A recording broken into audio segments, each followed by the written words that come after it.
Olá, paz do Senhor Jesus para você. Neste momento eu venho a este canal deixar para você uma mensagem do nosso Senhor para você. Você que venha assistir este vídeo, tá bom? Pensa na tua vida como algo muito valioso para Deus. Por mais que muitas vezes você não esteja dando valor à sua vida, mas há alguém que há mais de 2000 anos atrás, há 2000 anos, ele deu para você um valor insignificante aos olhos dos homens, mas de grande significância aos olhos do Criador. Por quê? Porque todo aquele que busca Deus na vida, ele se torna insignificante diante dos olhos humanos, diante dos olhos carnais, diante dos olhos do inimigo.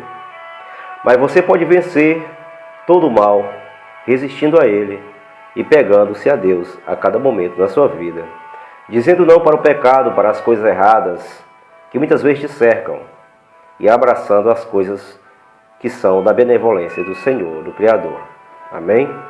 E eu deixo para você uma mensagem que está aqui no livro de Tiago, no capítulo 4, que você venha aprender a dizer não para o pecado, que você venha aprender a dizer não para as fraquezas de tua carne, porque só assim você vem alcançar uma divindade, a limpeza da tua alma. Assim as chagas inflamáveis geradas pelo pecado na tua alma, no teu coração, no teu ser, com certeza elas vão sair como as chagas de Naamã. Mas para isso, você tem que aprender a dizer não para o pecado, para os teus desejos, que às vezes parecem infindáveis em tua carne, em teus pensamentos, tentando te manipular o tempo todo, te tragar para baixo. Mas Deus é aquele que tem mão forte para te emergir das águas, te fazer emergir das profundezas do oceano obscuro, do fundo do poço, do lamaçal do pecado. Os braços fortes te tirará, se você permitir e fizer também a sua parte, porque Jesus diz: te esforças que eu te ajudarei. Vamos, portanto, à mensagem. Assim diz a palavra do Senhor a partir do primeiro versículo: donde vêm as guerras e pelejas entre vós? Porventura não vem disto, a saber, dos vossos deleites, que nos vossos membros guerriam? O que o Senhor está querendo dizer com isso? O que o Senhor fala através do seu apóstolo? Estas palavras mencionadas aqui no livro de Tiago, ele está dizendo que não é para haver guerras, guerrilhas, discussões entre pessoas de Deus. Porque nosso Senhor, ele não é Senhor de contendas, de brigas. Não é Senhor de discórdia. A não ser que ele venha discordar do que é errado, mas do que é certo, ele não aprova a discórdia do certo entre o certo. Amém? Porque Deus, ele acaba usando cada pessoa como ele quiser. Então nós não podemos muitas vezes ficarmos querendo ser melhor um do que o outro. Versículo 2 ele diz assim: cobiçais e nada tendes, sois invejosos e cobiçosos e não podeis alcançar, combateis e guerreais e nada tendes, porque não pedis. Olha só, às vezes nós queremos alcançar as coisas por avareza, por egoísmo, por egocentrismo. Muitas pessoas querem estar no meio das outras e querem conquistar algo sem batalhar, sem pedir a Deus, muitas vezes. Mas às vezes ele pede a Deus, mas ele não se esforça para receber, porque ele quer do jeito dele. Ele não quer sacrificar, renunciando-se a si mesmo para poder obter aquilo que Deus tem para aqueles que renunciam à sua própria vida, o seu egoísmo, o seu ego, para poder receber o que é de Deus. Versículo 3 diz assim: pedis e não recebeis, porque pedis mal, para o gastardes em vossos deleites. Muitas vezes, o ser humano pede alguma coisa, mesmo financeira, pede a Deus. Mas muitas vezes Deus não dá, sabe por quê? Porque Deus sabe que se Ele der, a pessoa vai se perder pelo egoísmo de ter aquilo. E Ele não vai usufruir para o bem, para abençoar alguém também. Ele vai usar somente para o seu próprio bem, porque o ego dele é insaciável. E muitas vezes ele não tem coragem de compartilhar, de fazer uma obra de caridade, de agradar a Deus com aquilo. Mas para poder se vangloriar que tenho isso, tenho aquilo. E muitas vezes Deus quer muita coisa dessa pessoa e essa pessoa não faz. E por amor que Ele tem tanto a ti, Ele acha melhor, por bem, que você permaneça muitas vezes na necessidade mesmo. Para que você sempre esteja aos pés dele pedindo. Entendeu agora? Desse jeito que o Senhor faz. E assim Ele diz no versículo 4: Adúlteros e adúlteras, não sabeis vós que a amizade do mundo é inimizade contra Deus? Portanto, qualquer que quiser ter amigo do mundo, constituir-se inimigo de Deus. Olha só. Às vezes a gente pensa assim, essa mensagem é para os irmãozinhos pequenos da igreja, né? Será que é só para eles?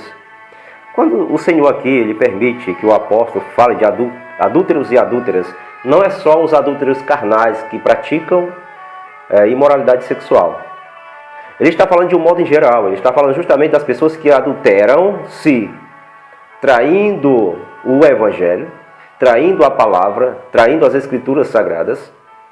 E muitas vezes são eleitos como soldado de Deus, escolhidos como soldado de Deus, mas se rendem a esta política suja que aí está, se rendem a outros falsos profetas e atraem para si falsos mestres doutrinários e algumas doutrinas que não provêm de Deus. Se enganam pelo caminho, se rendem pelo caminho. E assim adulteram contra o Evangelho do Senhor, que é tão limpo, que é puro, que é uma sã doutrina. Ele fala de um modo geral. A palavra aqui não está falando só do adultério do corpo, da pessoa que adultera, trai o esposo, a esposa, pratica sexo fora de um relacionamento firmado, sério. Entendeu? Não é só isso que ele está falando. Ele está falando de um modo geral. No caso, o adultério contra o Evangelho também.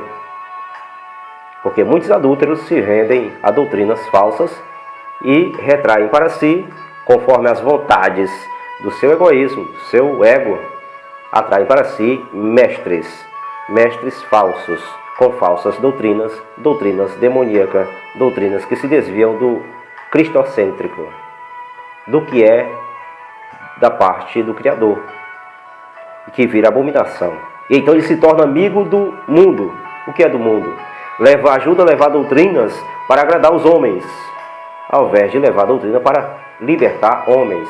A doutrina verdadeira é escondida e passa a adulterar a palavra do Senhor, levando doutrinas errôneas, e faz o povo errar e se perder pelo caminho e não subir ao reino de Deus, porque estarão acompanhando cegos ou falsos.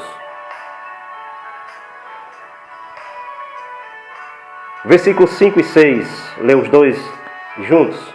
Ou cuidais vós que em vão diz a Escritura: o Espírito que em nós habita tem ciúmes? Antes da maior graça, portanto diz, Deus resiste aos soberbos, dá, porém, graça aos humildes. Ora, nós estamos cheios de homens aí, pregadores da palavra, estamos cheios de pessoas dentro das igrejas que muitas vezes têm ciúme porque o irmão foi usado de tal forma. Porque Deus usou o irmão na igreja de tal forma, muitas vezes começa uma revanche, uma perseguição dentro da igreja. Porque opera o espírito de ciúme. O ciúme aqui também está tratado nas duas formas, tanto na parte carnal como na parte espiritual. Quer dizer, quando o ser humano muitas vezes inveja o dom espiritual de outro, e tenta muitas vezes, o diabo usa aquela pessoa para que venha criar dissensões, criar, portanto, alguns falatórios de que aquele irmão está com heresia, ou de que aquele irmão está querendo se, entendeu? Só porque o irmão está sendo usado por Deus, muitas vezes, no dom da sabedoria, para levar uma mensagem de exortação, de ensinamento, de preparação para o reino de Deus. E muitas vezes aquela pessoa fulano está querendo ser muito sábio, né? Deixar essa mensagem exortando, porque a exortação vem da santa doutrina, e a santa doutrina vem por conta do amor de Deus, aí a exortação, porque o Senhor não quer ver os seus filhos se perderem. E com isso ele coloca muitas vezes palavras duras, há muitas vezes amáveis, mas também tem os momentos que ele coloca palavras duras nos lábios de um servo que não tem medo de falar a verdade e que dá tudo para se pregar a verdade em nome do Senhor e do reino de Deus. Então o ciúme aí não está só no esposo ter ciúme da esposa, ou vice-versa, o namorado da namorada, ou vice-versa. Está também no contexto espiritual de que muitas vezes pessoas criam ciúmes porque alguém é mais usado por Deus do que o outro, e o inimigo coloca naquele outro que muitas vezes é muito usado de sentir ciúme daquele outro. Isso gera muita confusão dentro das congregações hoje em dia. E muitas vezes repreensão, aquele que está errado não quer receber. E aí gera confusões. Versículo 7, para fechar a nossa mensagem, olha o que diz o Senhor. Porque tudo isso, amados, vem do inimigo. Tudo isso vem do inimigo. Tudo que é ciúme, inveja, né, falatória, calúnia, tudo isso é do inimigo, não é da parte do Senhor. E aqueles que fazem a vontade do inimigo vão fazer tudo isso. Mas aquele que não faz, o que ele vai fazer? A resposta está a partir do versículo 7 aqui para você. Sujeitai-vos, pois, a Deus, resisti ao diabo, e ele fugirá de vós. Como é que o diabo vai fugir de mim, de você, e não vai ter poder sobre a minha vida, sobre a sua vida?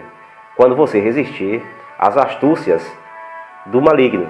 Quando você resistir o convite para denigrir a imagem de alguém, para caluniar, para querer derrubar alguém, para perseguir alguém, para querer ser avarento, querer ser o tal mais do que todos. Quando você acaba fazendo a vontade do maligno, mesmo estando dentro da obra de Deus, faz toda a vontade do maligno contra os seus irmãos. Então isso é você se sujeitar ao diabo e não a Deus. Porque a Bíblia manda que nós se sujeitar a Deus. O que é sujeitar a Deus? Jesus mesmo disse, o Filho do homem, o Filho do nosso Senhor, Criador, disse: aquele que quiser vir após mim, negue-se a si mesmo, pegue sua cruz e siga-me. O Senhor, ele foi humilde. O Senhor, ele foi, apesar de ser o dono, o Criador de tudo, junto com seu Pai, mas ele veio ao mundo como homem, sofreu, sentiu dor, sentiu fome, sentiu frio, como homem, derramou seu sangue no madeiro, foi humilhado, crucificado e morreu na cruz por nós. Morreu ali por nós, no Monte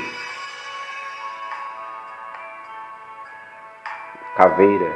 Foi ali que ele se entregou por mim e por você. E mesmo ele tendo todo o poder que ele quisesse ter, ele se desproveu de todo o poder que ele tinha, porque ele não era egoísta como homem. Nem era, nem é. E nunca será egoísta como homem carnal. Ele nunca será avarento. Ele nunca terá vanglória para si mesmo, mesmo ele sendo filho do homem. E tendo todo o poder sobre ele. A ele foi dado todo o poder nos céus e na terra. Mas mesmo assim, ele preferiu ser pequeno e humilde. E se mostrar como tal e se sujeitar às autoridades do homem aqui na terra. Porque ele veio para cumprir toda a lei por mim e por você.